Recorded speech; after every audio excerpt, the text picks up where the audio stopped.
Hello, everyone. Welcome back to another episode of Good Grief Life After Loss. Thank you for being here today. Before we dive into today's episode, I wanted to kind of bring us back to the last episode where I interviewed Maureen Hancock, which I hope everyone has had a chance to listen to that episode by now. I feel like it was such an exciting and eye-opening and just, I don't know, it was a really great interview. I really appreciated having that time with Maureen, and I feel like I walked away from it having such a renewed sense of like faith in the fact that the people we have lost are happy and are well and are still connected to us and are still watching over us. So I hope for all of you, you also walked away feeling lighter and just, I don't know, more at ease. That was my hope for that, and I hope it was accomplished. And for those of you who listened, you will recall that at one point Maureen suggested if you want to see the person you lost, a great way to do that is to tell them that they have permission to come to you in a dream. And she said that you can't just do that once, you have to be consistent with it a few nights in a row, take some time to yourself to talk to them, to tell them you want them to visit you, you want them to come give you a hug, whatever it is. And I finally put some time aside to actually focusing on that. And the other night before I went to bed, I really took a moment to stop and like out loud said to Sam, like, look, I want to see you. Please come visit me. Like, it doesn't have to be anything crazy. Just come say hi. And that night I had the most insane dream. I was at my old middle school, Ecker Hill Middle School for my Park City people, and I was running from something. It was late at night. I felt scared and something was chasing me. And I remember just kind of diving down this hill into this little canyon cave thing and hiding in the shadows against a wall and just waiting it out in the dark and being terrified. And then suddenly, as the sun started to rise, I felt this like rush of air above me and behind me, and suddenly hundreds of eagles were soaring out from behind me, and they had been in the cave the entire time and I didn't know, and they just filled the air above me. And if that were to happen in real life, I would be terrified. That is actually terrifying to be surrounded by hundreds of large flying birds. But in that moment, I felt this weird sense of peace and calm and safety. I didn't feel scared at all. It was very weird. I've never had a dream like that. And whether you believe it or not, I'm telling myself that was a sign from Sam, because I also talked to Maureen about the fact that I wish I had earlier come up with what I wanted my sign from him to be. People see birds and butterflies and bunnies and whatever it is, and they see that as the person they lost, but I never came up with anything, and I feel like I really wish I had, and I told that to her. And then to have this dream that was so vivid and to feel like I was being protected and watched over by these eagles, and they were flying, and Sam was known to fly high, like, I don't know, all the pieces kind of connected to me. So whether it was from Sam or not, whether Sam would agree with it or not, I am taking it as a sign that Sam visited me, and that now when I see an eagle, I will feel like Sam is there saying hi. Anyways, this is a reminder. If you haven't listened to that episode, please listen to it. I really think you will love it. And if you haven't taken a moment to talk to your person before bed, tell them you have permission to come visit me, come say hi in my dreams. Like, really do that, because in my opinion, it works. I had someone else comment on my last post about Maureen's episode, sharing that it worked for her too. So this is your sign to give it a try. But with that being said, let's just dive right into today's episode.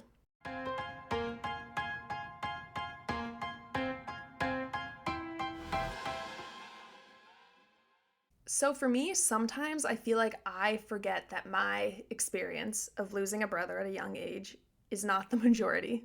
Losing my brother at 14 feels like part of my origin story now. Honestly, I can't even at times remember who I was before that loss. It feels so baked into who I am and who I've become, and it's been almost half of my life that I have been a griever. Internally, it feels normal, but statistically, it is not the norm. And that is a realization that kind of has been sitting with me for the past week, because I saw an Instagram post on a page that is called Too Young to Grieve. Check it out. And this post was talking about the statistics of what it means to be a young griever. And after seeing these statistics and finding them just alarming, I went down a bit of a rabbit hole to look into the data, and here is what research shows. By age 18, about 1 in 14 kids in the US will have experienced the death of a parent or a sibling, which is roughly 7 to 8% of all kids under 18. By age 25, that number rises to about 1 in 7 young adults. So 15 to 18% of young adults have lost a parent or sibling. And if we break that stat down even further, it's about 4% of kids under 18 who have lost a parent. And sibling loss before the age of 25 is estimated to be somewhere between 5 and 8%. And honestly, I can't decide how I feel about those stats. Do those numbers feel so low or shockingly high? Like, seeing those stats, I cannot deny that young grief is not shockingly rare, which honestly surprised me. However, while young grief is not rare, it is still a minority experience. And that is what matters, because 1 in 7 young adults have experienced this type of loss. And that also means that 6 out of 7 have not. So in a friend group of 7 people in their early 20s, the odds are that you are the only one. In my case, I can tell you the odds are correct that I am the only one in that group of 1 in 7. And even in the classroom of 30 students, maybe only 4 or 5 have experienced loss by that point. And they likely do not even know about each other. And I feel like that gap is where the isolation lives. And it's not like I walk around thinking I'm so rare because of this experience, but I do walk around feeling different at times. Because grief forces you to grow up. And when you lose someone at 14, you don't just lose them, you lose the illusion that life is guaranteed, that things are safe. You lose the assumption that the order of things will make sense. And suddenly you've started thinking about mortality at an age when most of your peers are thinking about homecoming or getting their driver's license. And even if 15% of young adults have experienced a significant loss before the age of 25, that still means the majority have not had their world split open yet. And that changes how the conversation feels. As I've said so many times, I rarely ask people how many siblings they have without bracing a little. I hesitate before asking someone about their parents and what they do for work because I know how loaded those questions can be. I know what it feels like to decide in a split second whether to say, I have a brother, or I had a brother, or I have no siblings at all. And most people don't think twice about asking those questions or answering those questions because statistically, most people my age haven't had to think twice about those situations. And that is not at all their fault. It's just different lived experiences. But there's also something deeper I want to dig at here, which is that we all grow up with this unspoken understanding of how life is supposed to unfold. Grandparents go first, and then much later in life, parents. Siblings are supposed to grow old together. Children always outlive their parents. And when that order breaks, especially early in life, it truly does destabilize something fundamental within us. Parents are not supposed to bury their children. Siblings are not supposed to plan funerals in high school. And when you've lived through that rupture, you carry an awareness that many of your peers haven't encountered yet. All of a sudden, at just such a young age, you now know that there are no guarantees in life, that anything could happen at any point. And knowing that at 14 feels so different than learning that for the first time at the age of 54. And I want to be very clear here, this is not at all about comparison. I'm not saying my grief is bigger or someone's life has been easier, because I think none of us would ever wish that pain, that loss, that grief on anyone. But truthfully, it can be hard to connect sometimes when you're younger and the people around you have simply lived less life in this way specifically. They haven't sat in a hospital room. They haven't watched their parents grieve a child. They haven't buried their own parent or sibling. They haven't had their sense of safety completely destroyed and rearranged. And when you have been the one to experience those things, you feel it. Always. You don't forget it. Even if you can't always articulate it, your body, your heart, your soul, your mind always remembers those moments. I think grief in general at any age feels isolating, but young grief feels especially isolating. And it's not even because you're the only one, but because you're the only one in the room. Even if 1 in 7 young adults have experienced a parent or sibling death, that doesn't mean 1 in 7 of your close friends have. Statistics are spread wide across a population, and isolation is experienced in small circles, in small communities. And grief is often invisible. People don't just wear a sign that says, hey, I lost my mom at 19, or don't worry, I also lost my brother. We have no idea that the people around us are grieving. So even when others share your experience, it's very likely you may not know it, which means you're walking around feeling like the outlier. And I feel like personally, I've been in situations where I assumed that I was the only griever in the room, and it's this weird sense of relief. I feel weird saying that, but it's a sense of relief when you realize that someone else your age in this group in the room knows what you're talking about and they understand the pain. I remember after losing Sam at 14, I just really struggled to relate to people my age.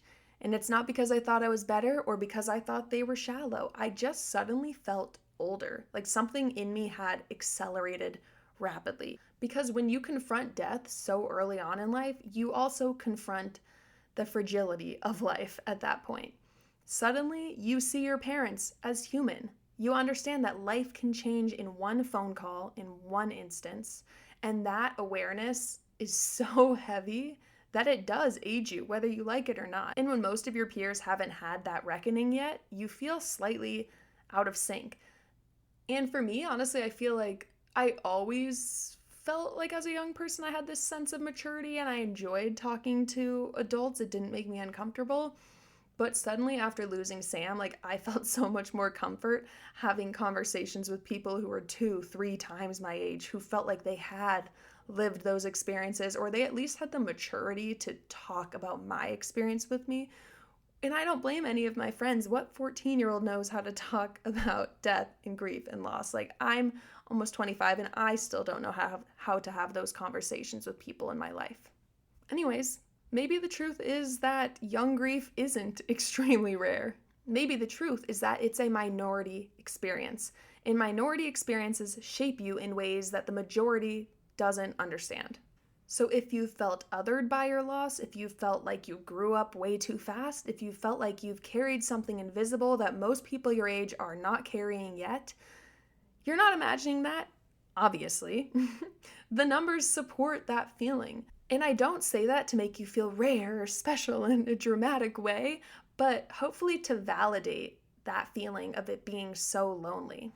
If 1 in 7 young adults have experienced a parent or sibling loss, that also means that there are more young grievers out there than we realize. I think that's certainly one thing this stat highlighted for me is I'm actually maybe not as rare as I thought. But the truth is these other young grievers are just not always visible to us. So if you're listening to this and you feel like you're the only one in your friend group who understands this kind of pain, it's true, you might be the only one in your friend group, but you are not the only one in the world. You're not the only one in your community, in your school, in your town, at your workplace.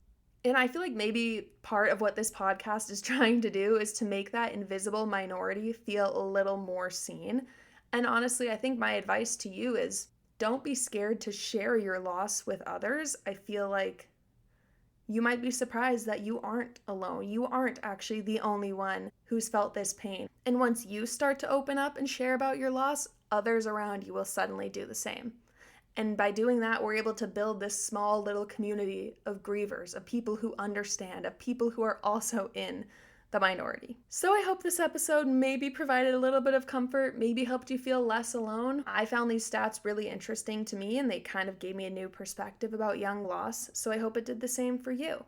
If you enjoyed this episode, if you enjoyed this podcast, please share it with a friend, give a 5-star review, leave a comment, let me know what you think, and I will talk to you in 2 weeks. In the meantime, take care of yourselves. We'll talk soon.